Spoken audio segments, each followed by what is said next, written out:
Hello, everyone, and welcome back to the Pi Show. This is episode 2. We're going to be talking about infinity, the concept of infinity. We're going to be talking about time, naming the episode Infinite Timelines because there are infinite timelines. So we'll be talking about time as a universal concept, the Earth's timeline, a living being's timeline, and maybe even talk about a better unit of measurement for time. Alright, so we're going to start off by talking about math. Then we're going to talk a little bit about physics, and then we're going to get into philosophy. And basically in this video we're going to be talking about the differences between life and death.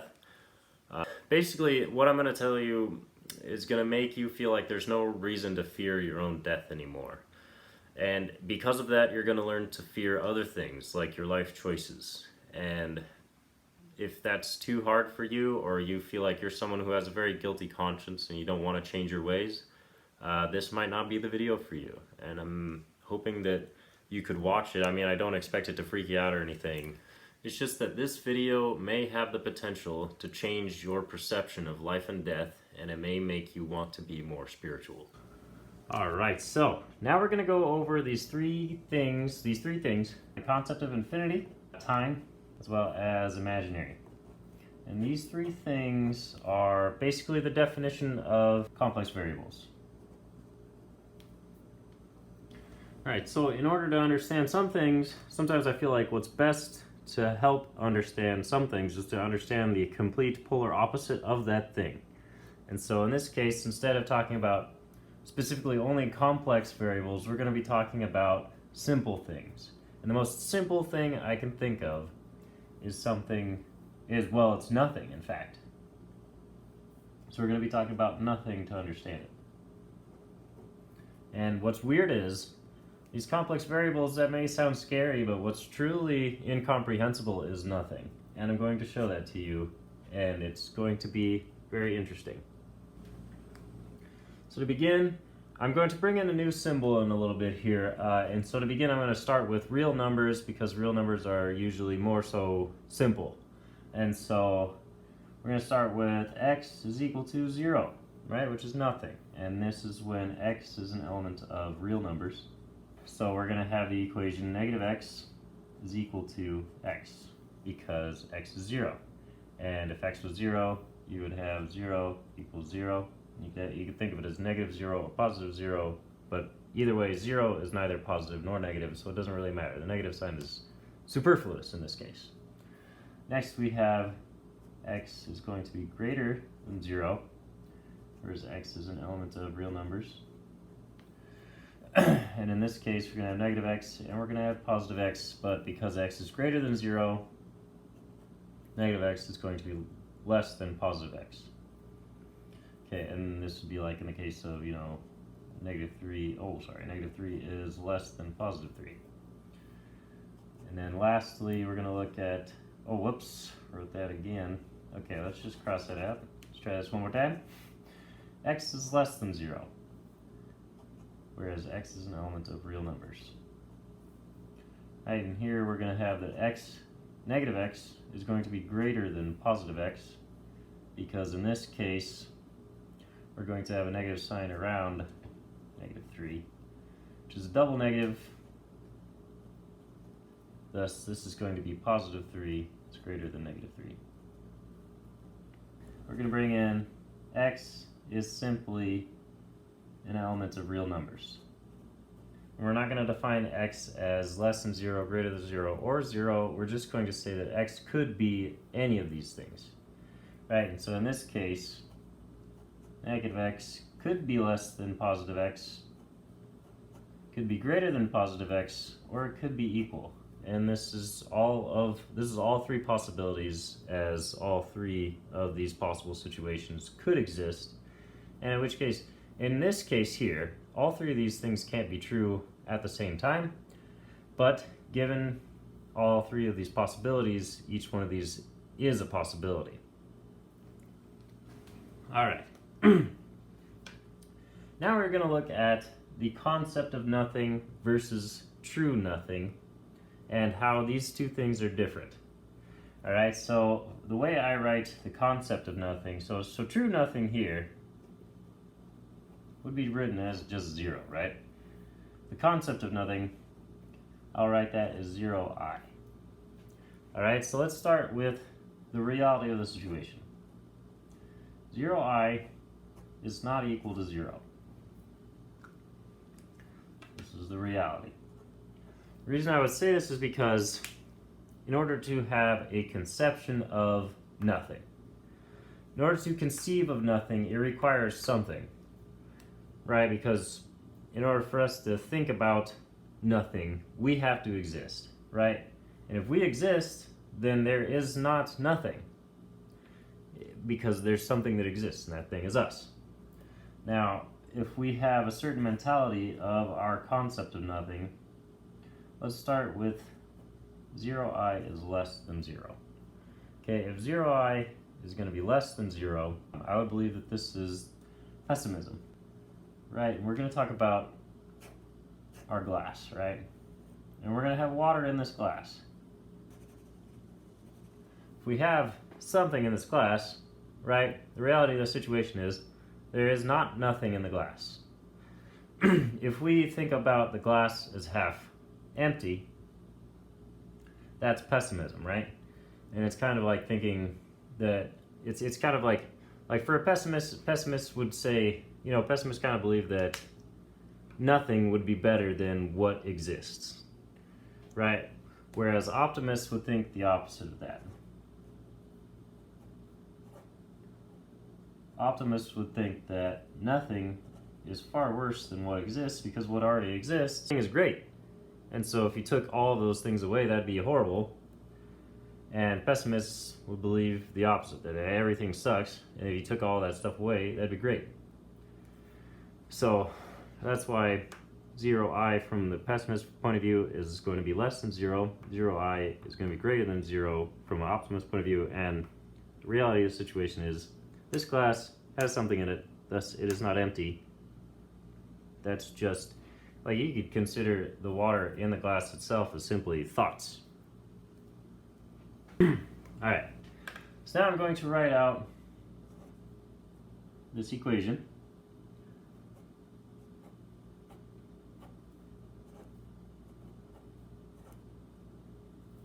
So this equation is 0i is greater than, less than, and equal to 0 plus or minus 0i.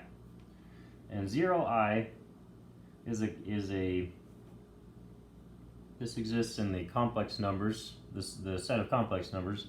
0 itself here is going to exist in the set of real numbers. And once again, we have another 0i on this side, which again exists in the complex numbers. But we're thinking of that. Usually, when you think of the set of complex numbers, you think of it as having both a real and an imaginary part. And imaginary numbers exist in the set of complex numbers, and that's why you have two of these and one of these. So the reason I would say that this is true is because, like we were just talking about, from an optimist perspective, 0i is greater than 0. From a pessimist point of view, 0i is less than 0. But if we were to have, for instance, no living human being or no living thing to conceive of nothing at all, then we would just have 0 as a real number, which would be equal to 0. Right, so there would be no concept of nothing without any life whatsoever. And there are points, see, all of these points in the universe exist, right? Because there are all three of these times. There are times when there's a time when life can't exist, right? And that's this one right here. There's a time when there's optimists, and there's a time when there's pessimists. All right, yeah. One more thing about this I wanted to say is that this here is basically the statement that nothing is incomprehensible, which is kind of a funny statement, right? Because this is kind of like making two statements. First off, it's saying that true nothing is something that can't be conceived of, because the concept of nothing is not true nothing. But also, because we say that nothing is incomprehensible, it's almost like, if you see that as a double negative, you could say that that is saying that everything is comprehensible. Which I would like to believe that that's true. I honestly can't really say for certain, but if this statement is true, then I believe this statement is true as well. So this is my universal hourglass.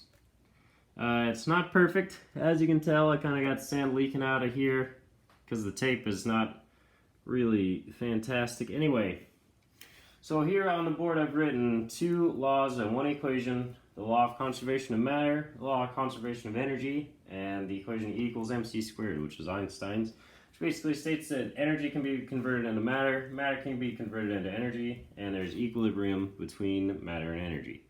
So here I have this universal hourglass which has both matter and energy, and we're going to start with the universe is nothing but matter, and basically these laws state that you can't take any sand out of either of these containers. You can take the sand out of this container and put it in this container. And obviously this isn't true with the tape being crappy, but let's flip this over and start the Big Bang, right? Which is when the universe was all matter and it just exploded and there was a lot more motion. So here it goes. Boom! Explodey. Okay. So in a little bit in this video, I'm going to talk about how life is this beautiful symbiosis between matter and energy. And after the Big Bang, at points like this where we have sand in both of these containers, we could say that life can exist at this point in the universe. And this here, from when we got sand going from this container being full all the way to this container being full, I consider that to be one universal timeline. And then after that's done, we could flip this back over and have the energy go back into the matter, and that would be what I would consider a full universal cycle. As matter converts into energy, in this universal timeline, I just want to point out that it is also possible that energy can be converting to matter simultaneously. You could do both of these things, and I'll talk about more about that in episode 4, which I'm going to call sources and sinks. However, overall, I would say that one kind of wins out over the other, and that's how you have sort of these timelines. The next thing I wanted to talk about, so we said the Big Bang is when all matter starts emptying into the energy. That's a theory, right? That's what we think of as the beginning of time, but that's more or less the beginning of our universal timeline, I would say. And we are heading towards what is known as the Big Freeze theory, which is when all of the matter in the universe gets converted into energy. And they call it the Big Freeze theory because everything would get so cold in a universe where there's no matter, because matter is kind of what we use to retain things like heat. And even though you'd have a lot of energy, and you would think of energy as like sort of temperature or something like that, in fact, energy could be thought of as like light, could be thought of as motion, all sorts of things. So this is now, look at that, we're right up in the Big Freeze theory here, where the last of the sand is getting out of the matter and into the energy. What a beautiful sight. Alright, so once the universe gets all frozen, then life can't exist because there's only energy and no matter, so there can be no physical body. However, eventually the laws of physics cause the universe to flip this guy back over, and we refer to this as I refer to this as the Big Thaw theory. Not actually sure if that's a theory yet, like a legitimate theory in science, but I think of it as basically just all the universe had been frozen and converted into energy, and now energy is converting back into matter, and which means the universe could heat back up. At this point, life could exist now because there's both matter and energy again. And we're back to the universe as we know it, but this may be another universal timeline, and the second universal timeline would be what completes the universal cycle.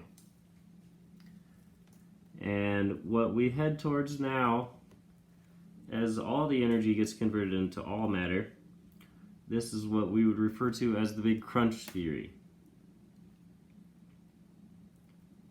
And all these theories are kind of like what's thought of as the fate of the universe as well as the beginnings of the universe. And in reality, I would say that there really is no beginning or ending to the universe. I would say it just does this over and over again infinitely. Mainly because of these laws that are written on the board.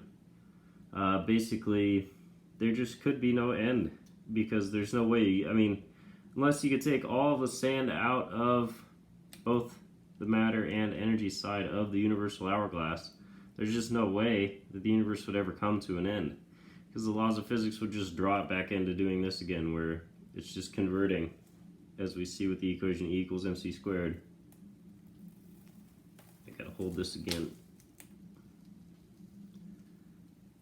Here we are at the Big Crunch.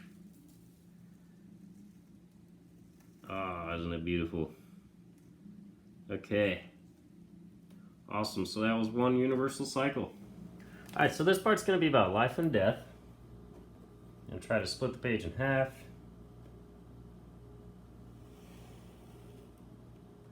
So life is this beautiful symbiosis between matter and energy. It requires a physical body and a source of internal energy. So we can think about the physical body, for humans, the building blocks is DNA. For the internal energy, we think of the heartbeat as the internal energy source.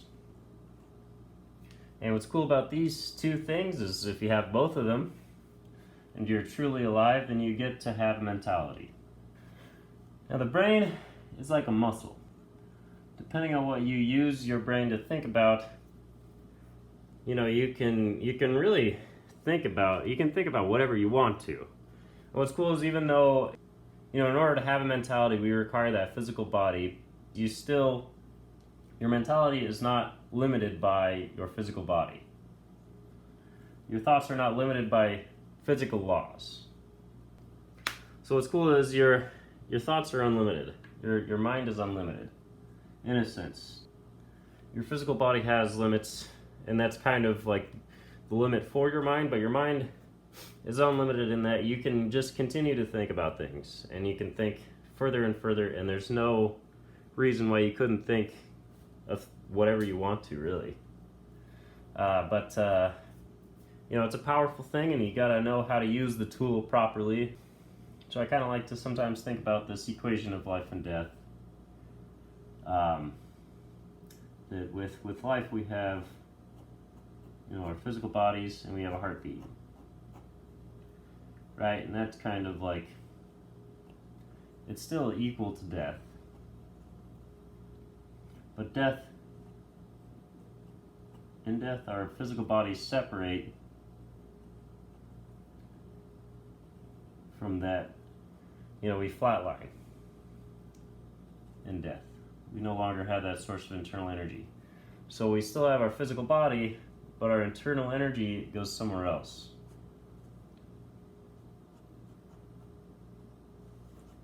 Right, and we don't really know what happens to internal energy in death, but I'm going to get to that over here in just a moment. One last thing I wanted to say about life is that a lot of people see life as this beautiful, wonderful gift, which it is if you use it properly. But life can be a curse also. Life is kind of like a test. And basically in death, we kind of find out how we did. Right, and I can assure you that, and most people refer to this as the spirit. The internal energy is the spirit. Right, we have the mind, body, and spirit in life. But in death, we have the body, but the body goes away. We keep the spirit. And as for the mind, it's hard to say. Because the mind kind of is in part with the spirit, like internal energy, you think that is a heartbeat, and you think of the mind as the brain, and it's like the brain is a part of the body, and the heart is also a part of the body, but you know, the flow of the energy is the spirit, and so is the mind. The mind is kind of a flow of energy with the spirit. And so it's hard to say whether or not you keep the mind, but for sure you keep the spirit. And so, you know, in death, we kind of see how we did. It's kind of like being graded in school. You know, you get judged, and if you get an A, then you get to do great things, you know, with your life, or with your next life, if you have a next life. So there's lots of possibilities, right? But you know, we could split it down the middle here. You know, I always want to mention that the ones that judge us, you know, because we receive, let's put poor judgment here, and great judgment. Right, and I want to make it clear that this judgment comes from somewhere. It comes from us being witnessed, right? And if you remember in the last video, and I always try to make it a point to mention in my videos that aliens exist, and I feel that it's likely aliens are the ones who are watching us in this, and they're the ones who judge.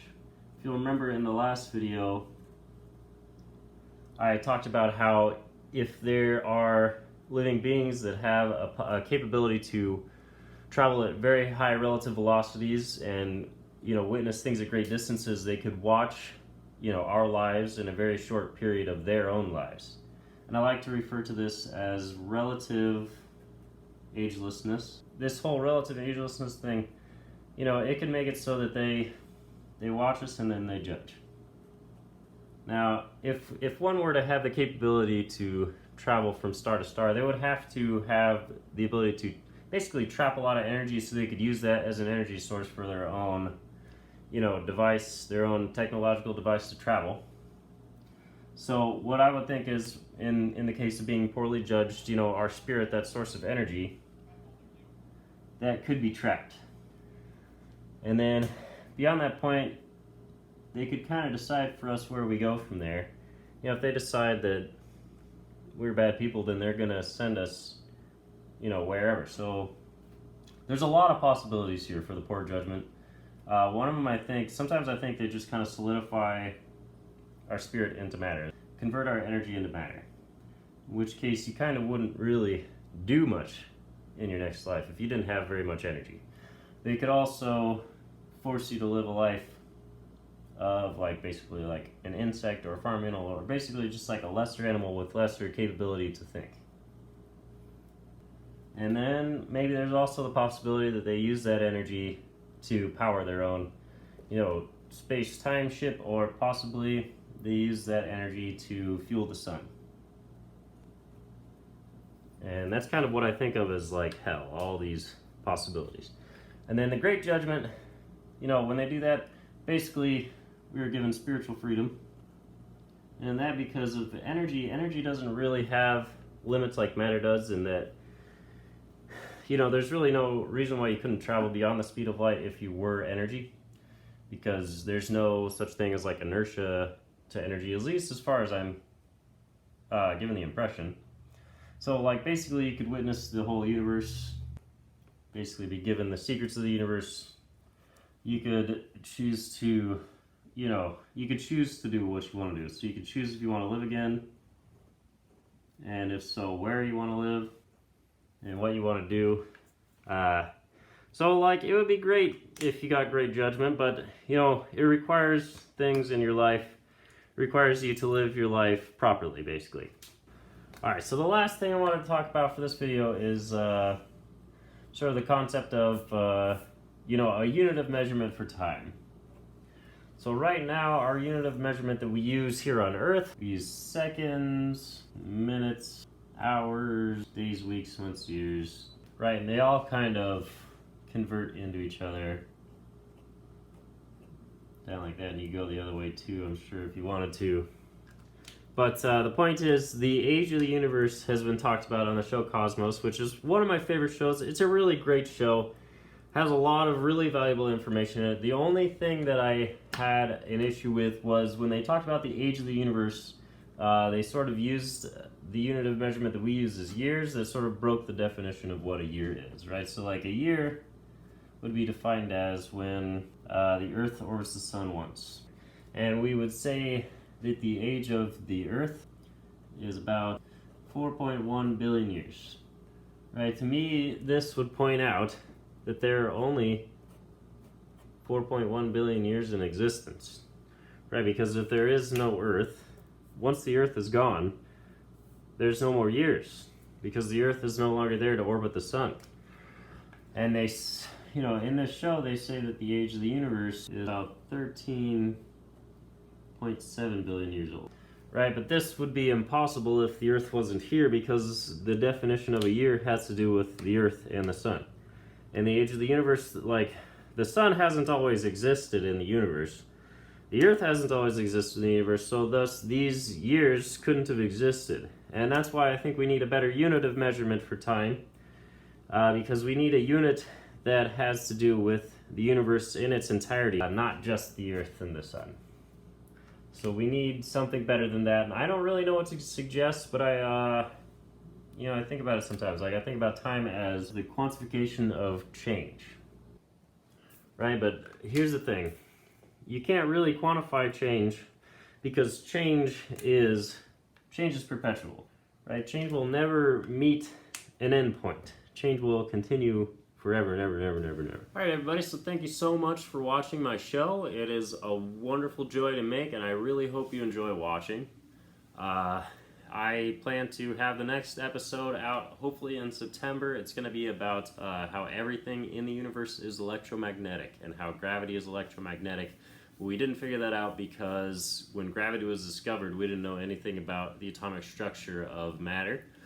Anyway, if you have any suggestions for me or whatever, I'd love to hear it. You know the deal: like, comment, subscribe, and share, because sharing is caring.